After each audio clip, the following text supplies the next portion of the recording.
Yo, what's going on YouTube? Kronos here, and welcome back to another PSO2 video. So today's video, I'm just going to be going over my initial thoughts on Braver, as well as the skill tree, and just some initial combos. Realistically, I wanted to get this video out as soon as possible to you guys, but I had some things going on today that kind of cut into like the streaming today and leveling process, so I was only able to push up to 17 in the meantime, but I figured honestly it's been enough. I can go ahead and give you guys, some information about this while it's, relevant to people who are actually playing it at the moment. But before we jump into that, guys, as always, I'm Chrono. I do content over here on YouTube. I can't say daily anymore, but we do content over here on YouTube, cover tons of PSO2 content between classes, recommendations, and just general news information for the game itself. Most appreciate subscribe as we move forward towards that 10K mark by the end of the year, but let's go ahead and jump into this.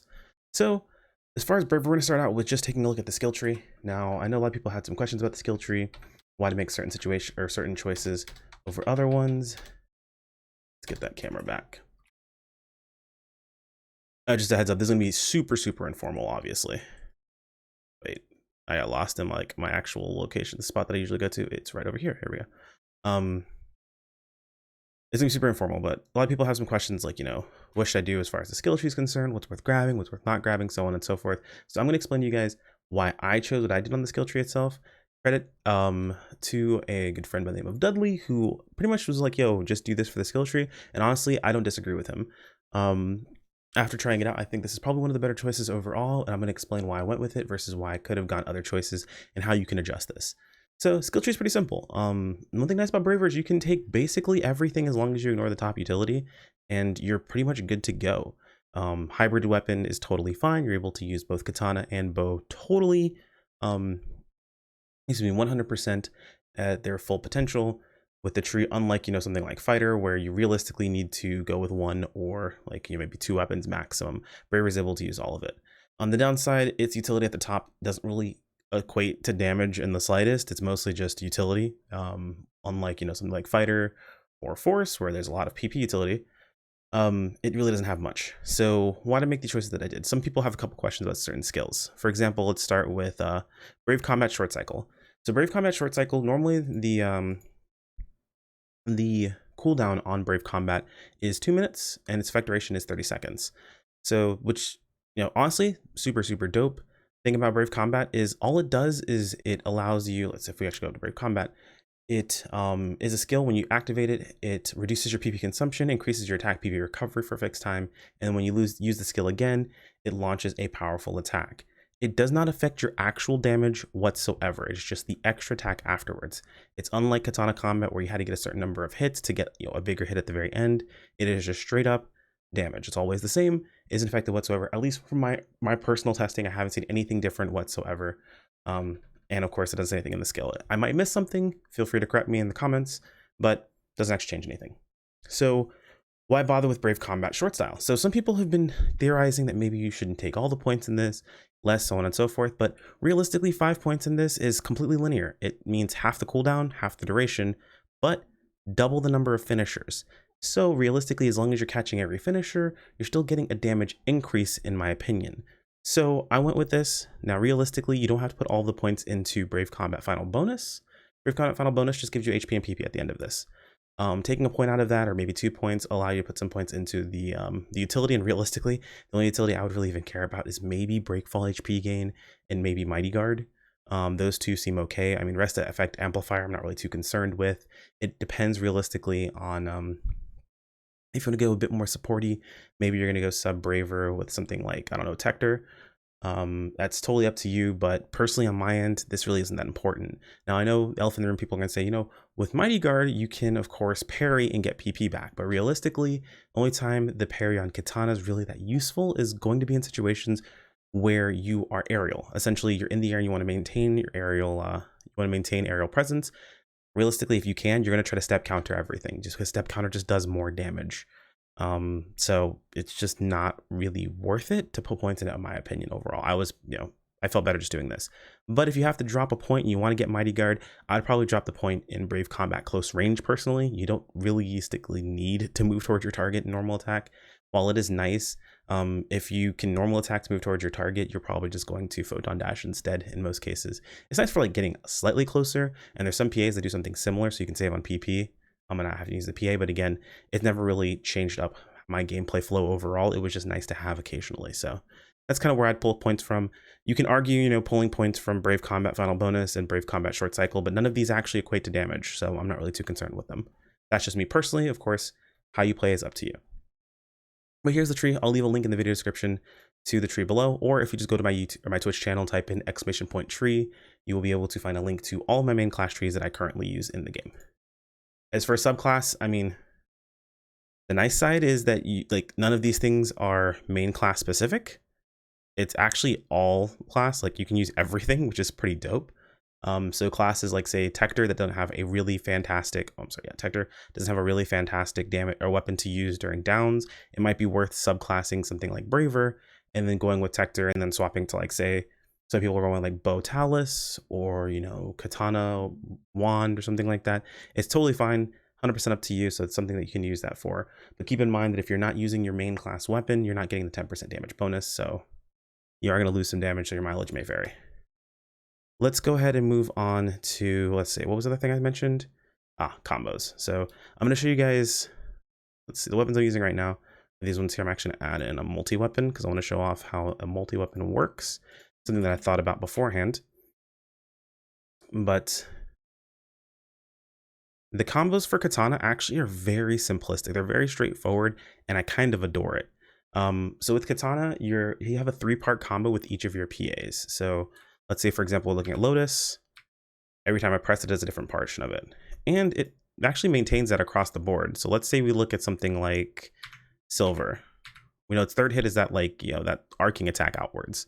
If we actually do 2 parts of Lotus first, third part Silver, we do the actual 3rd part of that combo. Super cool, right? Why would we really care too much about that? To be honest, we don't care that much about this process overall. As far as damaging skills go, Lotus is actually our strongest combo overall, just spamming it all together, which at first I was kind of sad about, right? Because it seemed a little one-dimensional just to spam Lotus for single target damage. And let me double check the name of this actual PA because I forgot. And then Gale for AoE damage, which honestly, AoE damage on Katana is pretty freaking crazy. It's actually really dope, especially if you're subbed Force, which I do recommend subbing Force, to be honest. It just works better with bow. And in AoE situations with Katana, you're able to just maintain PP so incredibly easy. It's insane. It just has so many bonuses that it realistically just tends to work better in most cases. Even in situations where people like to argue that Gunner is really good, realistically, Force is better just because you're able to also maintain, or you're able to also gain back active PP recovery and passive PP recovery at the same time. So basically, in a situation that you're gaining back active PP recovery, passive PP recovery is also ticking. So 50% passive versus getting an extra 20% active, I'd go with the 50% passive plus the 2 chunks or the 2 stacks of PP Restorate. What was it called again? I keep forgetting the name of this actual skill. One day I'll remember. Let's see, where is it? PP Convert, that's what it was, not Restorate. PP Convert, you have 2 stacks of it, so you have burst PP when necessary, and also having access to being able to swap to a wand in some AoE situations. Granted, I would honestly personally just go with Katana, but you have access to going with a rod in some AoE situations, or if you're just collecting and gathering stuff. So pretty dope stuff you have available to you overall. As far as the combo itself goes, like I mentioned, it kind of felt bad that, you know, Lotus was just the way to go for AoE until I remembered a few things, or noticed a few things. One, Lotus is pretty heavy on its animation canceling. I'm actually going to press Lotus and I'm going to spam my dodge button. And you guys can see I wasn't able to move until after the animation completely finished, meaning I was completely vulnerable to damage. The only time I was actually safe is on startup and on finish whenever I actually put my weapon back in the sheath. When you put the weapon back in the sheath, you actually have an auto counter, which is pretty dope. It just automatically goes off. It happens on every normal attack and every PA. And it's noticed by that shield, which lasts quite a bit of time. But either way, Lotus, I was super animation locked. It is the most damage, however, it is the most threatening. So in most situations, realistically, you want to use it when a target's down or you feel super confident in the damage you're getting on the target. Now, I was kind of sad because the fact Lotus was so strong, it almost gave me no reason to use Silverleaf until I realized Silverleaf is insanely short and has forward momentum, where Lotus, you're basically stuck in place. You actually can't move at all during the combo. Silverleaf is much more tracking moving forward. Now, it is a bit less damage, but it's substantially safer. It's substantially faster. Its DPP is actually roughly the same. It's a little bit lower than than Lotus as far as damage goes. However, it's still very, very useful. So reality, what actually came about was Silver and Lotus both became our primary sets of normal or of damage itself. And you could alternate between those portions of the combos depending upon if you felt safe to get out the most damage with something like Lotus versus needing to use Silver because you didn't have enough time. Of course, mixing in normal attacks with it along the way. This is actually one of the first melee classes we have where the normal attacks are just 3 normal attacks and there's no way to get to that 3rd normal. So these are just literally for situations of either 1, proccing that auto guard a little bit quicker, or 2, just gaining PP back. So super cool. I actually do like Katana. It doesn't have a ton of depth, but it's been pretty fun to play. And when I realized, the whole animation lock situation with Lotus, it made me much less sad that Lotus was so much stronger, or that Lotus was stronger, because it's not substantially stronger, it's just stronger, so you're basically rewarded for using it in the right situation if you can get it off. Moving on to bow. Now, this was kind of crazy because when I first started playing bow, I heard things like, oh, bow feels really slow. And I feel like people didn't read all of their tooltips when it came to bow, because bow, let me just show you. So at the end of every PA when you're using bow, you're able to press a weapon action and a movement key. And the cool thing about that is during that time, your passive PP recovery actually works. So let's say we're fighting this target here, right? I'm going to use a charged dimensional arrow, which gives me a buff. So in my next few PAs, we'll have extra arrows that go off on them. And right afterwards, I'm going to press a weapon action and an arrow. You see, I got an extra actual attack out of there. And during that time, my passive PP recovery was going off. Even though normally when you're using a PA, you don't get active PP recovery. It's actually kind of crazy how much you have as far as PP recovery goes. Every single one of your PAs, even if you're not hitting anything, let's say you're putting this buff up, as long as you do a movement with the weapon action afterwards, you get that attack afterwards, meaning you're able to maintain PP much easier, which is why I personally believe that you absolutely need to have Force as your subclass. When you have PP convert up, you have infinite PP, and when PP converts not up, you still have a pretty good solid PP economy overall. So with those 2 stacks, you can get quite a bit done as far as damage is concerned. Now, the one downside to bow, in my opinion, is I haven't found a reason to press Frenzied Firework. Frenzied Firework, other than its AoE purposes, well, you know what? I guess that's honestly enough, right? Its regular version, basically bow PAs have a regular PA and they have a charge PA. So we're gonna go ahead and show off each of those really quick. You have Flex Arrow, Frenzied Firework, and Dimensional Ray. Flex Arrow is kind of like your standard single target shot. Pretty dope. Has a single charge, goes through targets, and apparently there's an even longer charge if you keep holding it a little bit longer. I'm not sure what this use is going to be as far as damage is concerned. I'm still going to have to take a look at the actual frame data, but precast definitely seems worth it, and it does a ton of damage. Weak spots, I was hitting upward of 2k, and you're able to use Dimensional Ray on these PAs. So super cool, does quite a bit of damage, and it's very nice. So pretty useful in single target and just spamming, but you do run out of PP pretty easily if you're not paying attention. Now, Frenzied Firework is okay. I mean, its regular version, I didn't find much of a reason to. I think it kind of explodes outward. It's like supposed to be good for AoE, but like its charge version is a shotgun, which is pretty good for AoE if you want to just play bow. Honestly, in my opinion, I feel like for AoE, you should just be using Katana, because Katana AoE is pretty insane, at least in my opinion overall. But bow, still not bad. Frenzied Fireworks kind of like more or less just your AoE option. Dimensional Ray is a buff, essentially. You have 2 options with it. One, you put down a turret that just continues to shoot the ground. You can see it shoots the target. Usually if you have something locked on, it'll shoot that target itself. It does not move around with that target, so usually it's only that useful when you have like a down phase going. But you can charge it for Dimensional Arrow, and then when you're attacking a target, it gives you Chaser Arrow, similar to base PSO2. Only works whenever you're using bow PAs. It doesn't work with anything else. So it makes it so you have more shots overall, which is pretty dope. I do like it quite a bit. Actually, I'm going to teleport really quick to an area with higher level enemies so you guys can see it a little bit easier. Get this teleport taken care of. But the Dimensional Ray actually does work pretty well. As far as how the damage works out, I'm not 100% sure as far like, is it worth consistently doing? In speedruns, I've seen that people start the dimensional bow buff up at the start before they go into combat, and then as they're in combat, just go ahead. They won't even bother with maintaining it. You can see it off in the distance near the target where it's being shot, and you can tell you still have the buff up by the 2 circles next to you. So it's super cool. It maintains for quite a bit of time, and it does a decent amount of damage overall. Bow honestly feels pretty quick. It feels like one of the faster weapons we have access to in the game right now. So let me see if I can get away from this target. I'm actually gonna teleport right back to the same spot. A little trick to get rid of aggro when you're teleporting or when you're in an area. Teleport back to the same spot. And we're talking about one more thing. So the last thing I wanted to talk about was the multi-weapon. So you do have the option to multi-weapon a katana and a bow together. And honestly, I feel like if you're going to play katana only, or you want to play katana main, you want to do a multi-weapon of a katana and a bow. And the reason for it is you can actually get extra dot damage off while you're playing just katana. So let's say your target is down and you're going to ready to go into like, extra damage, right? You're able to, hang on, did I actually add it? No, I didn't. Okay, my bad. You're able to charge a dimensional ray. Even if you don't charge it, you can choose not to charge it if you want to. But you're able to charge a dimensional ray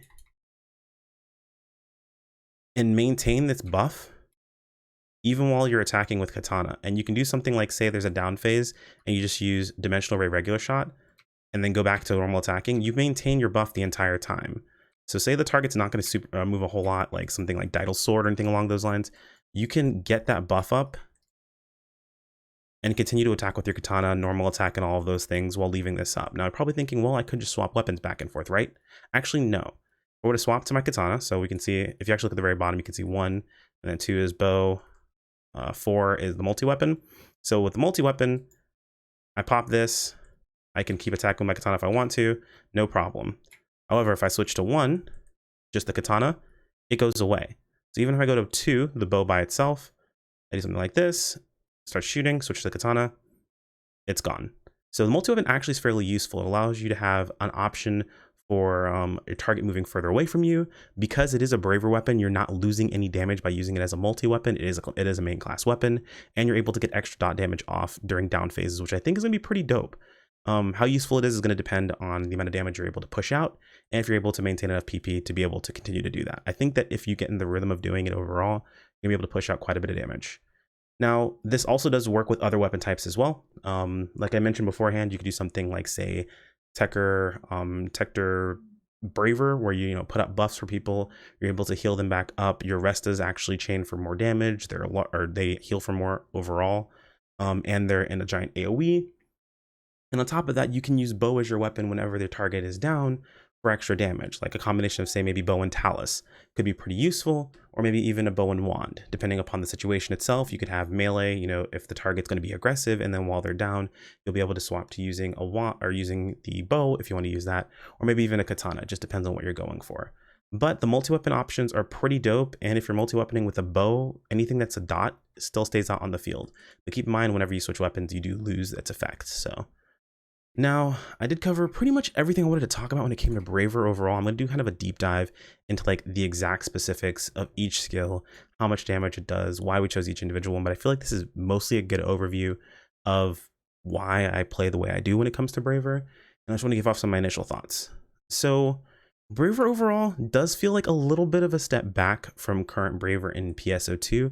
However, I kind of feel about that. I feel like that about most classes in NGS, just because there's so many PAs you have in base PSO2, it's hard not to feel like you don't have as many tools as you do in base PSO2. However, the tools we have access to at the moment do feel balanced and they feel right. The only thing I think personally Braver realistically needs now, my chat kind of gave me some grief about this because they were like, oh, Braver Katana doesn't have a gap close, it needs a gap close. Honestly, I don't think every weapon needs a gap close. I think you should have other options of being able to deal damage, and if every weapon has the same gap close, it could get kind of boring. Realistically, what I would like to see is something similar to like a quick cut. That way you're able to move back towards your target, have a bit more vertical tracking, similar to, to Twin Dagger's acceleration drive, but honestly buff Twin Dagger's acceleration drive and also make quick cut actually good. I feel like that would be a lot more fun to utilize overall, but it does need a way of tracking its target a bit easier. because targets can get away from you, and the option to just start photon dashing isn't always the best. So it's totally up to however they decide to go with it. It might be something we see in level 35. I don't know 100%, but we'll have to see. I think Bow feels great. Bow uses a ton of PP though. It has high CPM in my opinion, which if you're not aware of what CPM stands for, it's cast per minute. It's an MMO term, basically means you had to press a lot of buttons. I think it feels awesome. I don't think it's perfect. I don't play it at a very, very high level, so I'm sure there's probably, some hardcore bowmains out there like it's missing this, it's missing that, it could use this. I think every class is going to feel like it's missing a little bit of something until we hit level 35, which is, another conversation for another day. But I feel like it's a good basis for what Braver can actually be. It feels fast when it's in the right hands, and I've seen it play very, very, very well. And I'm actually pretty excited to see what they're going to be doing with Bouncer based on just playing Braver so far. Do I think it's perfect? No. But do I think it's a good start? Absolutely. And they can definitely iterate on this and make it even better as we move forward with higher levels. That's really all I have for you guys here today. That's pretty much it. I guess people are probably going to ask about, subclass choices. I honestly feel like Force is the best subclass choice for Braver. Weapon choices, Straga is the strongest weapons they have access to right now when we have access to all of Straga weapons. So use Straga weapons. They're good. I'm trying to think of anything else that I missed. Do I feel squishy? Sometimes, but also I'm still leveling. And I'm using base PSO2 gear, so I've always felt squishy. And if you guys have any other questions, honestly, toss them in the comments. I'll look through them to the best of my ability and see what I can answer for you guys. If you guys like the video, toss it a like. You want to keep up with content, make sure to subscribe. Join us on Discord, follow me over on Twitter, all those different locations to get notifications of when we stream, as well as when, videos go live. Anyway, guys, I will see you all in the next video. Take care. Peace out.